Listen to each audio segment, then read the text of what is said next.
আসসালামু আলাইকুম। Hi everyone, welcome back to my new video. Rithi বেশ কয়েকদিন ধরেই বলছিল যে সে টুসকা খাবে, তো আমি আসলে বুঝতে পারছিলাম না যে টুসকাটা কি। আমি রিথিকে বলছি যে তুমি তো সবসময় ফুচকা খাও, টুসকাটা আবার কি। তখন রিথি আমাকে বলল যে এটা আসলে একটা দোকানের নাম টুসকা, এখানে ফুচকা বিক্রি করা হয়। তো সে দোকানের নামটা দেখেই খুব ইন্টারেস্ট হয়ে সে ফুচকা খেতে চাচ্ছিল যে ওই দোকানে ফুচকাটা খাবো। তো আমরা ফাইনালি চলে আসলাম টুচকা খেতে। এখানে আসলে ওনারা মানে অনেক কিছুই বিক্রি করে। তো আমরা মূলত এসেছিলাম যে ফুচকা খাবো আর হচ্ছে পাপড়ি চাট খাবো। তো এসে ওরা অর্ডার করলো। তো এখানে অবশ্যই পে ফার্স্ট, প্রথমে টাকা দিতে হবে, তারপরে খাবার নিতে হবে। তো অর্ডার করার সাথে সাথে ওনারা কিন্তু ইনস্ট্যান্ট ওখানে বানিয়ে দেয়, এটা কিন্তু বানিয়ে রাখে না। তো আমরা অর্ডার করেই বসেছিলাম। আর দোকানের সামনের বসার প্লেসটাও খুব সুন্দর, খোলামেলা। এখানে যেরকম বসার জায়গা করে দেওয়া আছে, ভিতরেও বসা যায় আবার বাহিরেও বসার জায়গা করে রেখেছিল। তো এই যে আমরা 2 প্লেট ফুচকা আর 2 প্লেট পাপড়ি চাট অর্ডার করেছিলাম। তো চলে এসেছে, আর একটা বাকি আছে।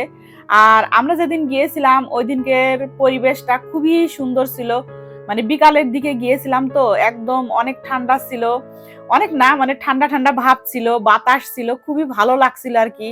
যে এরকম পরিবেশে বসে ফুচকা খেতে, পাপড়ি চাট খেতে খুবই ভালো লাগে। তারপরে সাথে যদি থাকে বাচ্চারা, তাহলে তো পরিবেশটা অন্যরকম লাগে, মনটাই ভরে যায় যে মেয়ে আবদার করেছে, মেয়েকে নিয়ে চলে আসছি খেতে।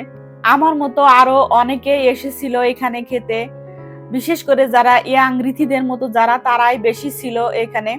তো আমার কাছে মানে পাপড়ি চাটটাই বেশি ভালো লাগলো, আর ফুচকাটা এভারেজ।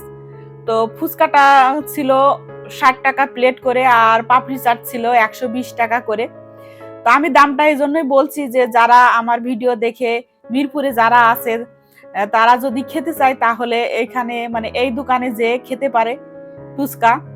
আর এই যে কিউট বেবি, মাশাল্লাহ, ওনারাও এসেছিল খেতে। তো ওনাদেরকে আমি আবার একটু ভিডিও করে নিলাম। তো এখান থেকে খাওয়া শেষ করে আমি চলে আসলাম আবেশে। আবেশে এসেছি কারণ আমি একটু চা খাবো। আর এই যে ব্লু যে ড্রিঙ্কসটা, ওটা আবার রিথি অথবা ওরা কিনলো, এটা নিয়ে নাকি অনেক মানে অনেক আলোচনা সমালোচনা। তার জন্য রিথি বলছিল যে একটু খেয়ে দেখি জিনিসটা আসলে কেমন। আর আমি যে চা নিয়েছিলাম, চা তো এখানে অনেক বেশি থাকে, এটা তো আমি পুরাটা খাবো না। আমি খাবো আর রিথি খাবে, আর অথই তো চা খায় না। তো আমি চা খেতে খেতে আপনাদের কাছ থেকে বিদায় নিয়ে নিই। আপনারা সবসময় ভালো থাকবেন, সুস্থ থাকবেন, হাসি খুশি থাকবেন, আর বাচ্চাদের নিয়ে বের হবেন, দেখবেন অনেক ভালো লাগবে। আল্লাহ হাফেজ।